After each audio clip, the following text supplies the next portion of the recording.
Bypass ప్రాంతంలోని బెజవాడ గోపాల్ రెడ్డి బొమ్మ స్టాచ్యూకి ఎదురుగా ఏదైతే ఈ చుట్టుపక్కల ప్రాంతాల్లో ఉన్నటువంటి Magunta layout, lecturers colony, Gomathi Nagar, kings court, అదేవిధంగా ఇటు అన్నమయ్య సర్కిల్ నుంచి ఇటు ముత్తుకూరు గేట్ దాకా, ఇటు మాగుంట్ లేఅవుట్ అంగబ్రిడ్జి దాకా ఇక్కడికి విచ్చేసినటువంటి ప్రతి ఒక్కరికి కూడా పేరు పేరున ధన్యవాదాలు తెలియజేస్తూ, గత కొన్ని సంవత్సరాలుగా వినాయక చవితి అంటే కొన్ని సెంటర్లకు మాత్రమే పరిమితమైంది. నెల్లూరు నగరంలో అంగరంగ వైభవంగా వినాయక చవితి ఉత్సవాలు జరుగుతాయి.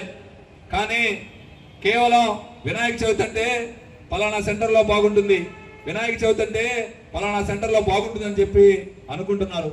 దానిలో భాగంగా అనేక మంది గత 2-3 సంవత్సరాలుగా ఈ ప్రాంతంలో ఉన్నటువంటి అనేక మంది పెద్దవాళ్ళు, అనేక మంది కాలనీ వాసులు, అనేక మంది ఆర్డబ్ల్యూ అసోసియేషన్ అధ్యక్షులు, అదేవిధంగా అపార్ట్మెంట్ అసోసియేషన్ వాళ్ళు, అపార్ట్మెంటు సెక్రటరీలు, అదేవిధంగా వ్యాపార సంస్థల అధినేతలు ఈ సెంటర్లో కూడా వినాయక విగ్రహం పెడితే బాగుంటుందని గత 2 సంవత్సరాల నుంచి కూడా చాలా మంది అడుగుతా ఉన్నారు.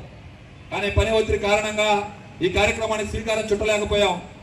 వినాయకుడి దయతో ఈ సంవత్సరం ఈ సెంటర్కి ఇక్కడ ఉన్నటువంటి పెద్దవాళ్ళందరినీ సంప్రదించి వీళ్ళందరి సూచనలు సలహాలు తీసుకొని ఈ సెంటర్కి నామకరణ కూడా చేయడం జరిగింది. దీని పేరు లంబోదర సెంటర్, లంబోదర వినాయక సెంటర్. ఈ సంవత్సరం నుంచి ప్రతి సంవత్సరం కూడా ఈ చుట్టుపక్కల ఉన్నటువంటి కాలనీ వాసులతో, వ్యాపార సంస్థల అధినేతలతో కలిసి ఈ కార్యక్రమానికి శ్రీకారం చుట్టడం జరిగింది. దానికి తొలి కార్యక్రమంగా ఈరోజు జరగబోయే కార్యక్రమానికి సంబంధించినటువంటి పూర్తి వివరాలు కూడా మీకు తెలియజేస్తాం. దానికి సంబంధించినటువంటి పోస్టర్ని ఈరోజు రిలీజ్ కార్యక్రమానికి విచ్చేసినటువంటి పెద్దలందరికీ కూడా పేరు పేరున ధన్యవాదాలు తెలియజేస్తూ, जय बोलो गणेश महाराज की जय, जय बोलो गणेश महाराज की जय।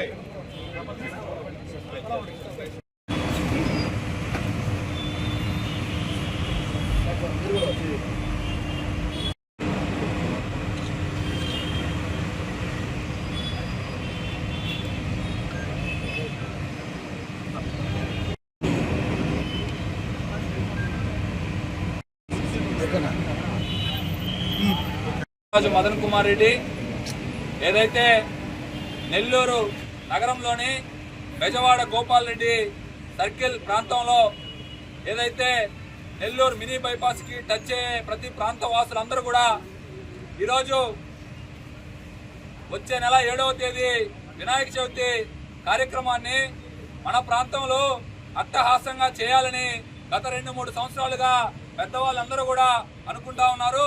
దానికి ఈరోజు కార్యక్రమానికి శ్రీకారం చుట్టడం జరిగింది. దానిలో భాగంగా ఈరోజు ఈ ప్రాంతానికి ఏదైతే వచ్చే నెలలో వినాయకుడు విగ్రహాన్ని పెట్టే ప్రాంతానికి ఈ ప్రాంతంలో ఉన్నటువంటి పెద్దవాళ్ళందరినీ కూడా కలుపుకొని వ్యాపారస్తుల్ని, అదేవిధంగా కాలనీ వాసుల్ని, హిందూ ధార్మిక సంస్థల్ని, అదేవిధంగా ఎవరైతే ఈ చుట్టుపక్కల ఉన్నటువంటి పెద్దవారందరితో మాట్లాడి ఏదైతే వినాయకుడి బెజవాడ గోపాల్ రెడ్డి సర్కిల్ కి ఎదురుగా ఉన్నటువంటి రోడ్డులో 60 అడుగుల రోడ్డులో ప్రతి సంవత్సరం కూడా వినాయక చవితి చేయాలని పెద్దవాళ్ళందరూ కూడా నిర్ణయించారు. దానికి లంబోదర సెంటర్ గా నామకరణ కూడా చేయడం జరిగింది. దానిలో భాగంగా వచ్చే నెల 7వ తేదీ నుంచి 11వ తేదీ వరకు చేసే కార్యక్రమాలకు సంబంధించినటువంటి పోస్టర్ ని, అదేవిధంగా 5 రోజులకు సంబంధించినటువంటి కార్యక్రమాలను కూడా ఈరోజు పెద్దవాళ్ళందరి చేతులతో ఈరోజు ఆవిష్కరించడం జరిగింది. ఈ సందర్భంగా నెల్లూరు నగరంలో ఉన్నటువంటి ప్రతి హిందూ బంధువులు, ప్రతి కులాలకు, మతాలకు, ప్రాంతాలకు, వర్గాలకు అతీతంగా ఈ వినాయక చవితి కార్యక్రమానికి శ్రీకారం చుడతా ఉన్నాం. భవిష్యత్తులో ఒక వినాయక చవితి అంటే ఫలానా లంబోదర సెంటర్లో చేసే వినాయక చవితి లాగా ఉండాలి అని ఆదర్శంగా నెల్లూరు నగరంలో ఉన్నటువంటి ప్రతి వినాయక చవితి చేసే కమిటీలు ఈ కమిటీని ఆదర్శంగా తీసుకోవాలని ఒక మంచి ఉద్దేశంతో ఆ వినాయకుని ఆశీస్సులతో ఈ కార్యక్రమానికి శ్రీకారం చుట్టడం జరిగింది.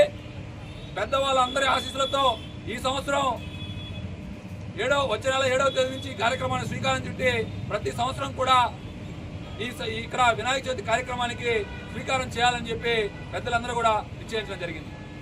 ఇక్కడ వినాయకుడికి ఒక అద్భుతమైనటువంటి వేదికగా సాంస్కృతిక సంప్రదాయ వైభవాన్ని నెల్లూరు పట్టణానికి పరిచయం చేయాలని నా బిడ్డలైనటువంటి మదన్ కుమార్ రెడ్డి, అదేవిధంగా కాపు మురళి రెడ్డి, అదేవిధంగా చక్రవర్తన్ రెడ్డి నిర్ణయించుకోవడం, వాళ్ళని సమర్థిస్తూ ప్రోత్సహిస్తూ ప్రేరణ చేస్తూ స్ఫూర్తిదాయకంగా ఇంతమంది పెద్దలు మహానుభావులైనటువంటి పెద్దలందరూ కూడా యువతంతా కూడా వాళ్ళ వెనక నిలబడి వాళ్ళని ముందు పెట్టి ఒక అద్భుతమైనటువంటి సాంస్కృతిక కార్యక్రమానికి తెరతీయడం, అది కూడా నాగపంచమి గరుడ పంచమి లాంటి ఒక అద్భుతమైన రోజు ఈరోజు పోస్టర్ని ప్రారంభించడం చూస్తూ ఉంటే వారిలో ఉన్నటువంటి మాతృభక్తికి పితృభక్తికి గురుభక్తికి ఈ వేదిక ఒక తార్కాణమైంది. రాబోయే రోజుల్లో గణపతి భగవానుల్లో ఉన్నటువంటి ఆ పితృభక్తి మాతృభక్తి గురుభక్తి కూడా ఈ నగరంలో ఉన్న ప్రజలకు ఆదర్శప్రాయంగా ఈ వేదిక నుంచి కొనసాగాలని మనసా వాచా కర్మణ కోరుకుంటూ జై హింద్.